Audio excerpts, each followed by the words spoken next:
Hello दोस्तों, channel पे नए हैं तो चैनल को सब्सक्राइब कर ले। शिव महापुराण कथा विदेश्वर संहिता अध्याय 1। प्रयाग में सूत जी से मुनियों का तुरंत पाप नाश करने वाले साधन के विषय में प्रश्न, जो आदि और अंत में तथा मध्य भी नित्य मंगलमय है, जिनकी समानता अथवा तुलना कहीं भी नहीं है, जो आत्मा के सब रूप को प्रकाशित करने वाले देवता परमात्मा हैं, जिनके 5 मुख हैं और जो खेल ही खेल में अनायास जगत की रचना, पालन और संहार तथा अनुग्रह एवं तिरुभोबारूप 5 प्रबल कर्म करते रहते हैं, उन सर्वश्रेष्ठ अजर अमर ईश्वर अंबिकापति भगवान शंकर का मैं मन ही मन चिंतन करता हूँ। व्यास जी कहते हैं, जो धर्म का महान क्षेत्र है और जहाँ गंगा यमुना का संगम हुआ है, उस पुण्यमय प्रयाग में जो ब्रह्मलोक का मार्ग है, सत्यव्रत में तत्पर रहने वाले महातेजस्वी महाभाग महात्मा मुनियों के एक विशाल ज्ञान यज्ञ का आयोजन किया। उस ज्ञान यज्ञ का समाचार सुनकर पौराणिक शिरोमणि व्यास महामुनि सूत जी वहाँ मुनियों का दर्शन करने के लिए आए। सूत जी को आते देख वे सब मुनि उस समय हर्ष से खिल उठे और अत्यंत प्रसन्नता चित्त से उन्होंने उनका विधिवत स्वागत सत्कार किया। तत्पश्चात उन प्रसन्न महात्माओं की विधिवत स्तुति करके विनय पूर्वक हाथ जोड़कर उनसे इस प्रकार कहा, सर्वज्ञ विद्वान रोमहर्षण जी, आपका भाग बड़ा ही भारी है। इससे आपने व्यास जी के मुख से अपनी प्रसन्नता के लिए ही संपूर्ण पुराण विद्या प्राप्त की, इसीलिए आप आश्चर्य स्वरूप कथाओं के भंडार हैं। ठीक उसी तरह जैसे रत्नाकर समुद्र बड़े सारभूत रत्नों का आगार है, तीनों लोकों में भूत वर्तमान और भविष्य तथा और भी जो कोई वस्तु है वह आपसे अज्ञात नहीं है। आप हमारे सौभाग्य से ये इस यज्ञ का करने के लिए यहाँ पधार गए हैं और इसी व्यास जी हमारा कुछ कल्याण करने वाले हैं, क्योंकि आपका आगमन निरर्थक नहीं हो सकता। हमने पहले ही आपसे शुभाशुभ तत्व का पूरा वर्णन सुना है, किंतु उससे तृप्ति नहीं होती। हमें उसे सुनने की बारंबार इच्छा होती है। उत्तम बुद्धि वाले सूत जी, इस समय हमें एक ही बात सुननी है।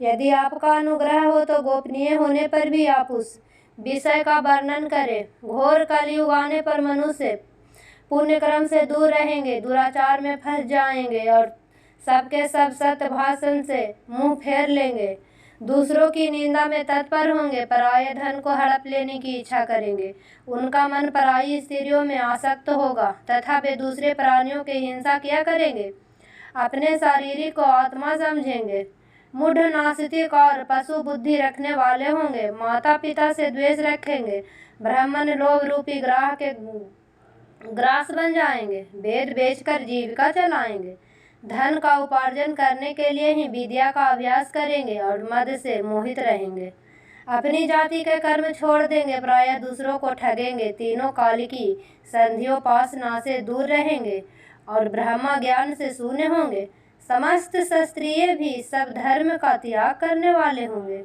कुसंगी पापी और व्यभिचारी होंगे, उनमें शौर्य का अभाव होगा, वे कुसती चौर्य कर्म से जीविका चलाएंगे, शूद्रों का बर्ताव करेंगे और उनका चित्त काम का किंकर बनेगा। वैश्य संस्कार भ्रष्ट सर्वधर्म त्यागी कुमार्गी धनोपार्जन प्रायगन तथा नाप तौल में अपनी कुत्सित वृत्ति का परिचय देने वाले होंगे। इसी तरह शूद्र ब्राह्मण के आचार में तत्पर होंगे, उसकी आकृति उज्जवल होगी, अर्थात वे अपने कर्म धर्म छोड़कर उज्जवल वेशभूषा से विभूषित हो व्यर्थ घूमेंगे, वे स्वभावतः ही अपने धर्म का त्याग करने वाले होंगे, उनके विचार धर्म के प्रतिकूल होंगे, वो कुटिल और द्विज निंदक होंगे, यदि धनी हुए तो कुकर्म में लग जाएंगे, विद्वान हुए तो वाद विवाद करने वाले होंगे, अपने को कुलीन मानकर चारों वर्णों को साथ वैवाहिक संबंध स्थापित करेंगे, समस्त वर्णों को अपने संपर्क से भ्रष्ट करेंगे, वे लोग अपने अधिकार सीमा से बाहर जाकर द्विदोचित सत्कर्मों का अनुष्ठान करने वाले होंगे।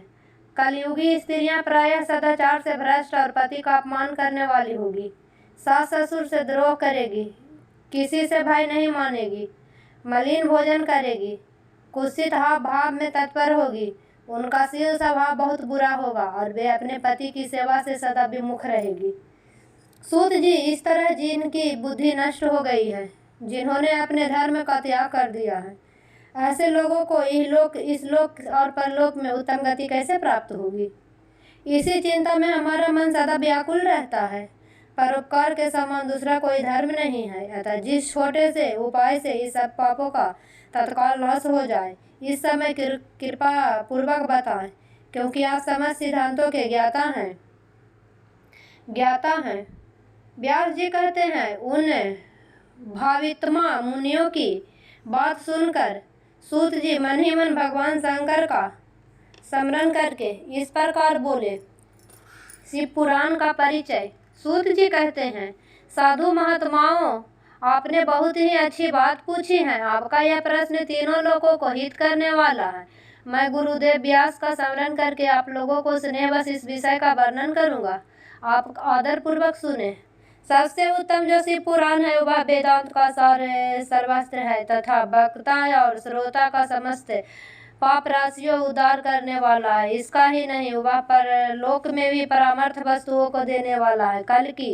कल में राशि की विनाश करने वाला है। उसमें भगवान शिव के उत्तम यश का वर्णन है। ब्रह्मनो धर्म अर्थ काम और मोक्ष, इन चारों पुरुषार्थों को देने वाला हुआ पुराण सदा ही अपने प्रभाव की दृष्टि से वृद्धि या विस्तार को प्राप्त हो रहा है। विप्रप्रो, उस सर्वोत्तम शिव पुराण के अध्ययन मात्र से ही कलयुग के पाप शक्त जीव श्रेष्ठतम गति को प्राप्त कर जाएंगे। कलयुग को महान उत्पात तभी तक जगत में निर्भय होकर विचरेंगे जब तक यहाँ शिव पुराण उदय नहीं होगा। इसे वेद के तुल्य माना गया है। इस वेद कल्प पुराण सबसे पहले भगवान शिव ने ही परिणय किया था।